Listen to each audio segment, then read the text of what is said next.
How many have had a bad day? We all have. I'll hear somebody make this statement, oh, I had such a bad day. And I'm like, yeah, really? Tell me about it.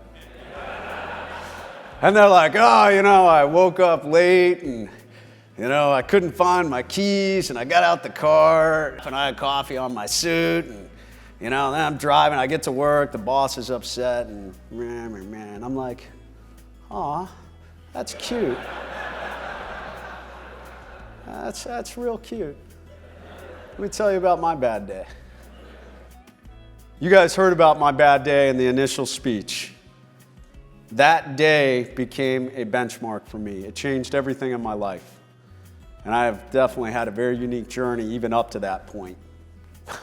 My criteria for a bad day now is anybody shooting at me and is anybody dying? And I talk to a lot of people about that. I say, when you're losing your mind or you're upset or you're totally stressed out, do you really need to be? Is anybody dying? Because if they're not, then take a breath and then focus on that next step. I boiled it down to 5 principles that enabled me to come home that night. And that became the idea, the presentation of the 5 principles of elite performers. And the number one of these principles is teamwork.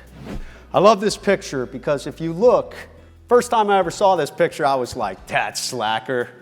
Look at that guy. But if you look closer, he's leaning over. He's got his arm behind his buddy. And he's helping pull his buddy up. Not only is he carrying his weight, he's carrying his buddy's weight. That is teamwork. And that is what we all should be aspiring to within our own individual teams. How do I make a difference in my own lane? And how can I help my teammates to be successful? Number 2, leadership.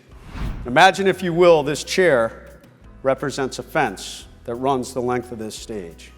A chain link fence that you can see through.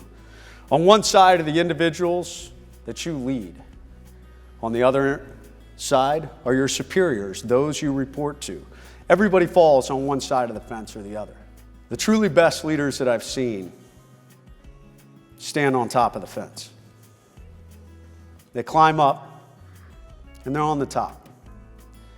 And they look down in those critical moments and they see what's going on with those they should be leading. And they understand clearly where they should be going from those they follow.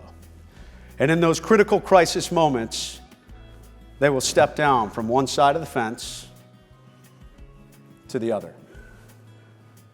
That is where we should all be as leaders. The ability to stand on top of that fence so that both those we lead and those we follow look up to us. The question you need to ask yourself as a leader is this: do people follow you because they want to or because they have to? Number 3, you got to have a clearly defined mission, task, or goal. You got to know where you're going. You've got to be able to define where you're going within your organization, within your team, even within yourself. Set those goals. What do you do with them? You've got to make them realistic, achievable, measurable, and adaptable. All right, number 4, the overcome mindset. Because you can be a great leader. You can have an amazing team. You can have a clearly defined plan. If you do not build your mind around the overcome mindset, this idea that when things go wrong, I'm going to continue to drive forward, any wall or door or obstacle that you find in your path, you will get through it. You will either go over it, under it, around it, or you will destructively go through it. But no matter what, you will get to the other side. And if you can build your mind around this fact, you will find success for any obstacle you encounter. Okay, the last one, adapt to the unexpected. No matter how good a plan you have, no matter how well you prepare, no matter how good your leadership is, things will go horrendously wrong. I am going to give you guys the secret to life. Be ready to write this down. It's very, very, very important. It's going to blow your mind, like mind blown. Life is not fair. The instructors come into the room. I mean, it's so clean, like Mr. Clean himself would be like, you guys are hired. This is the cleanest room I've ever seen, you know? And all of a sudden he reaches into his pocket and he goes, you know what's wrong with this room? And like your world starts to crush and crumble, you know?